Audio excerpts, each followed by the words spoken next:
All right, folks, today we're diving into a topic that's both hilarious and a little cringeworthy.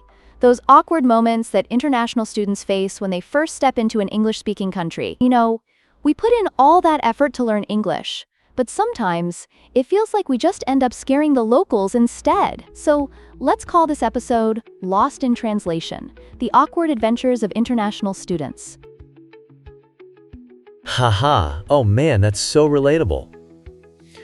I can totally see how that would happen. So what's the deal with saying you are welcome in that context? I mean, it's just so confusing. Exactly. It's all about context. In English, we have these little nuances that can trip you up. For instance, when someone asks, "Where are you from?" they're usually trying to figure out where to pick you up, not where you hail from. My friend, when he first arrived in the US, he wanted to get a white guy's phone number and asked, "How many is your phone number?" Can you imagine?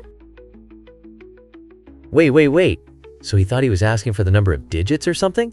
That's wild. What did the guy say? Oh, he just looked puzzled. He should have asked, "What's your phone number?" It's these little things that can lead to such funny misunderstandings. And then there's the classic steak order. My friend went to a restaurant and heard someone order their steak medium. He thought, "Oh, that sounds good," and confidently asked for a large, please. The waiter just stared at him like he had 3 heads. Haha, that's hilarious. So what are the actual terms for steak doneness? I mean, I've heard of well done, but what's medium rare? Great question. So here's the breakdown.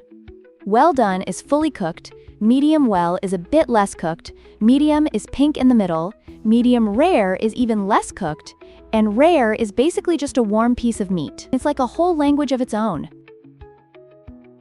Wow, that's a lot to remember. I can't imagine trying to order that in a busy restaurant. What if you just, freeze up? Exactly. And it's not just steak.